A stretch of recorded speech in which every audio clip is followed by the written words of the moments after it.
Oh, hey guys. Been a while since I've done a video. My camera took a crap and I haven't had the money to buy a new one, so I'm using my phone to make this one. But I bought me a truck. I had to get another vehicle because this one, the transmission's going out in it. And if anybody knows, these are practically throwaway cars. Once the transmission goes out, you're done. And you can't afford to buy one and you can't rebuild them. This one I bought, I started driving it. And I noticed that I had bubbling in the reservoir. I was like, oh, hell. And it was pressurized when you leave it shut and all that stuff. And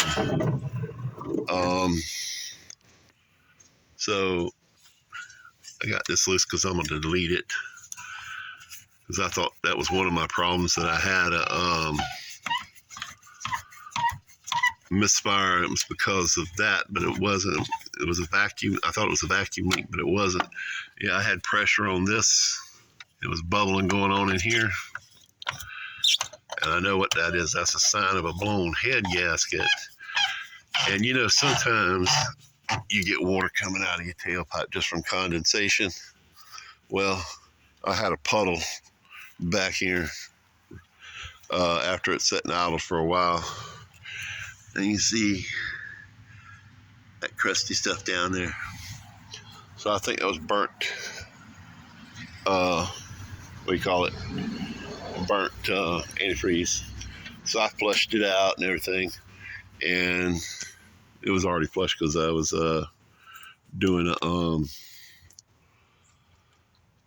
motor change. So we just put water in it. But anyway, I know I got a blown head gasket.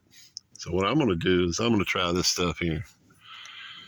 I've done what's the best head gasket sealer, and you know, this and Blue Devil's the only thing that comes up that really worth the crap to try. Everybody says stay away from the carbon fiber to clog up everything. So I'm going to try this.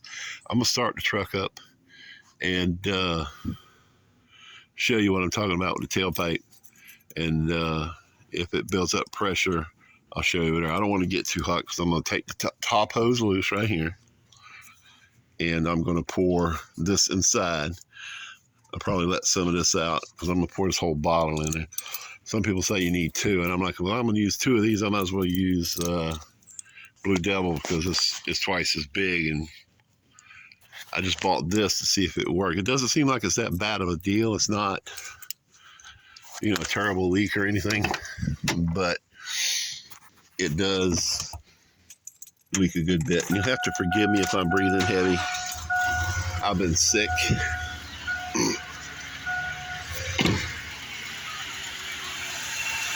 But it has a misfire. It gives me a code for a random misfire. See, it's shaking a little bit. But it gives me a P0300, which is random misfire, which means a couple of the cylinders are misfiring. I don't know if you can see it. It's running a little rich. There's little puffs of white smoke coming out. That could be gasoline. But after it runs for a while, it gets a little thicker.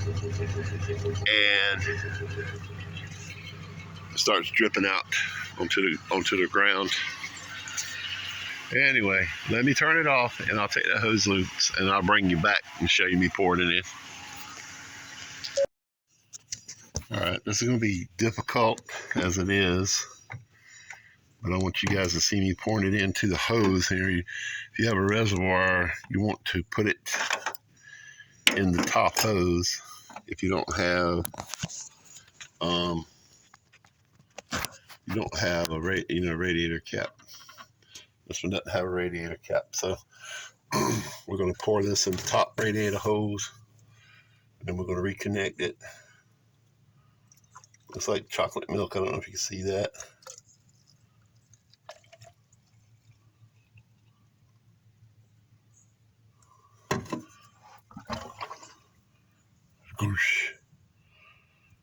Goosh down in there.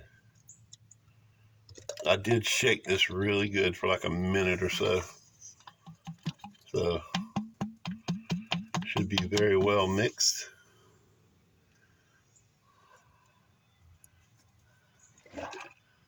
I think there's some stuff left down in there. I'm going to put some water in there and pour it in there. Pour the rest of it in there. I'm going to get it all out.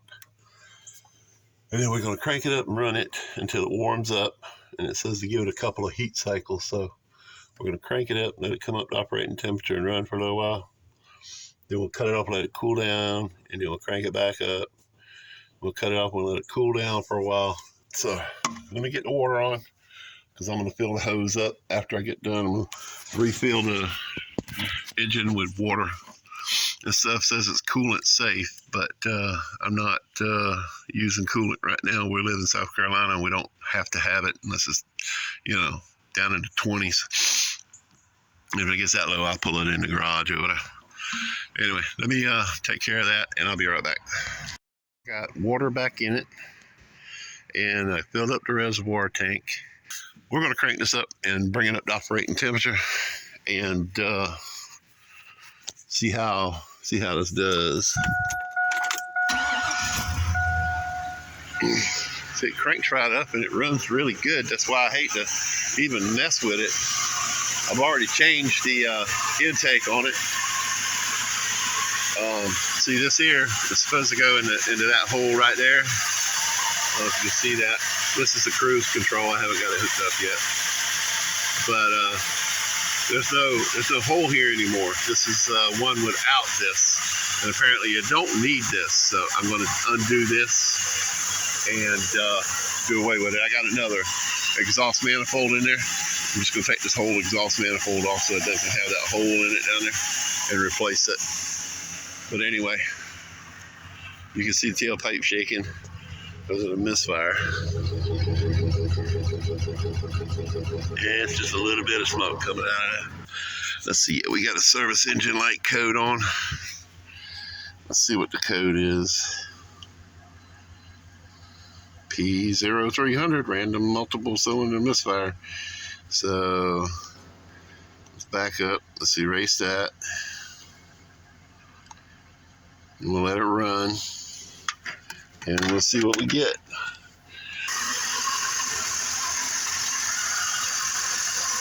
I don't think it's going to run super smooth, but you can see that pipe shaking. We'll see how it runs after a while. Pretty sure I'm going to have to do something about this fan. Because when I turned the engine off a while ago, it was still spinning. You can see right now, it doesn't look like it's spinning that fast. I'm inclined to believe that fan's clutch is bad. I got another fan in there. I might check it out and see if it's any good. Put it on there.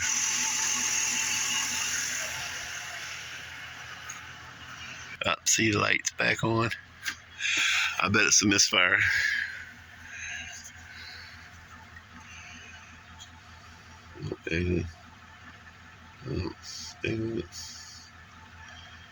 This is a cheap Amazon code reader. Yep, P0300. Okay, so we'll just let it sit here and run. It's idling at about 600 RPMs. But yeah, and the brake light's on for some reason. I'm gonna put new brakes on it, new shocks on it. So let's give it 30 minutes. See how it does. We get about 30-45 minutes, maybe an hour to warm up and see how it does.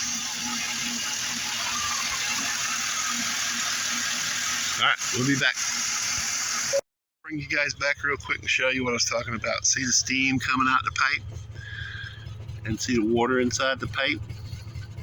If you look right here, you see this metal-y stuff right here. That's the K-seal coming out the tailpipe. So I don't know if it's going to work or not. But we'll let it do its magic. We'll let it heat up and go through a couple of heat cycles, then we'll see what it does. But you can see the steam from here. And the moisture in the tailpipe. I don't know if you saw that. Can you see that shiny stuff down in the bottom of the water there? I am 99% sure that's the K-seal. So if it's coming out like that, I don't know that it's going to seal up, but we'll see. We'll see. Okay. It's been about 20 minutes or so. About 25 going on 30 minutes. And I noticed about 15 minutes in, the smoke has started to dissipate coming out the pipe. And you can see all the water that was in it's gone. You can still see it on the ground right there. It quit leaking, it quit blowing steam. I'm sure there's still some pressure on the tank here. You always want to open this slow. Let's see what it does.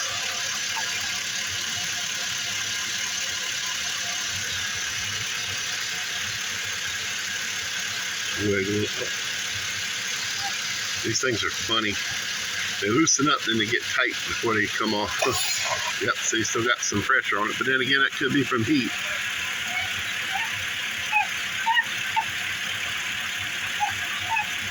But you can see down there, we still got water in here. It changed colors, I'm gonna guess, from the stuff. It's a bit foamy.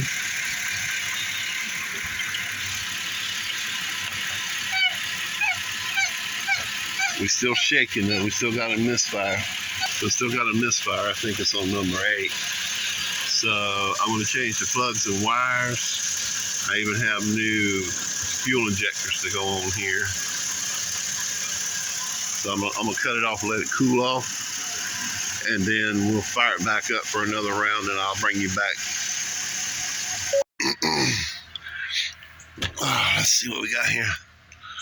See, the temperature is still about, what is that, 170 something degrees there, close to 180. I know the oil pressure looks low, but I think the sensor's bad or something. We still have that misfire code though. See the lights flashing.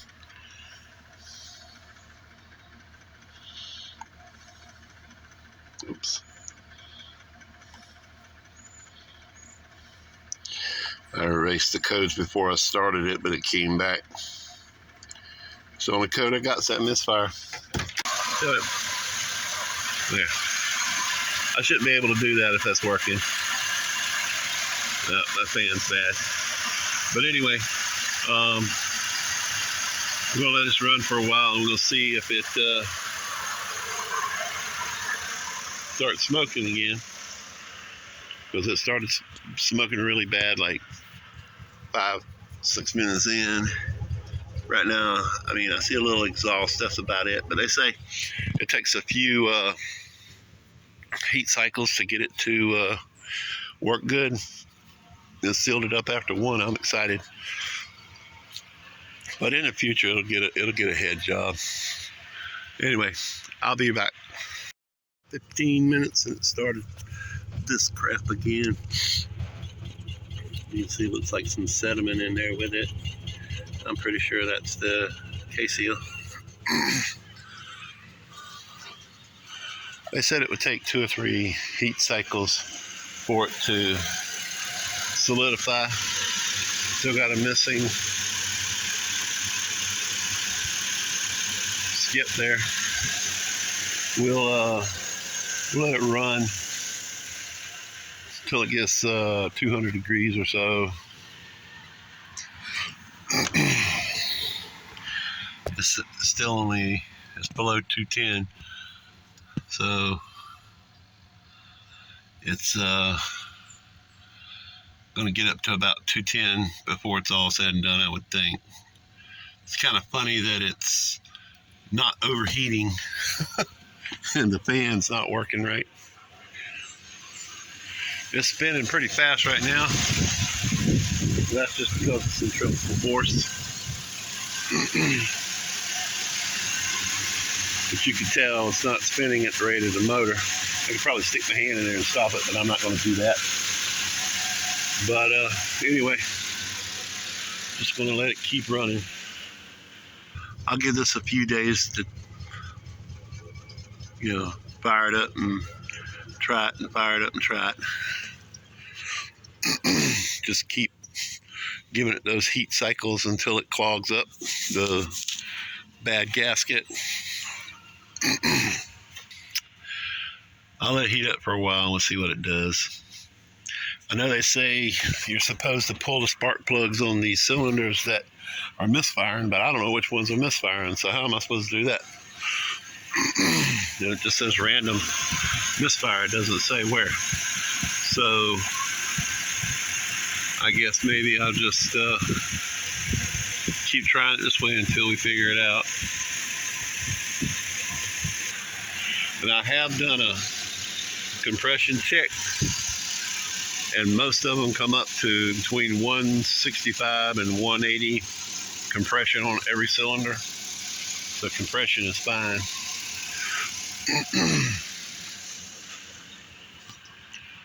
So we'll just keep hoping and praying that KCL kicks in and stops this leak. Stay tuned.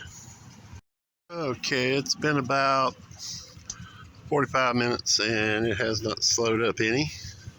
Kind of disappointed. Seriously thinking about just redoing the heads now. I got a pair of heads in there in case these are warped. They need to be cleaned, but they're not warped. And the temperature has not gone up at all. It's staying about 200, I guess. So, and that's with the bad fan clutch. So, let's see if it's giving me any misfire codes that I can use here. Nope, still on, still saying only P0300. Okay, let's see something. See how many misfires I can get you. I can feel the truck shake with the misfire, so I know it's misfiring. I'm waiting on the code to come back.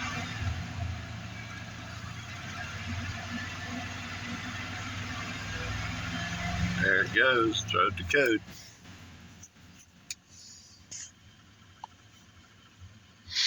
P0300. So it's misfiring on two different codes. You know, I think P0300 should be eliminated. They should tell you where the damn misfire is. That's kind of stupid. But anyway, it's not overheating. So I'm going to cut it off for today. I'll have a look at it tomorrow and see what she's doing. We're driving it to town and back, which is about 20 miles.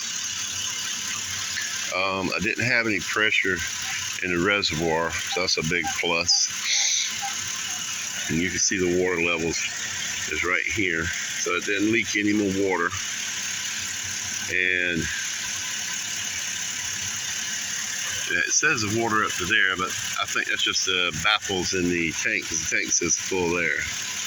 So however tank works, it's full. It didn't need any extra water. Let's check the tailpipe, because I don't think there's anything coming out the tailpipe. Good gracious. Anyway, right now we don't have any water coming out of the tailpipe, as you can see. And there's no white smoke, no steam coming out. I still have the misfire. Now it's telling me I've got a misfire on cylinder 8. I was going to wait and change the spark plugs and all later, but I think I'm going to go ahead and change cylinder 8. I'm pretty sure it's this one on this side. We're going to go ahead and change it and the wires and everything. I also have new fuel injectors, so if I still have a problem after I change the wires, I'll put in the new fuel injectors. But after the other day, it didn't seem like it was working. I went ahead and ordered some head gaskets and stuff like that to redo the head gaskets.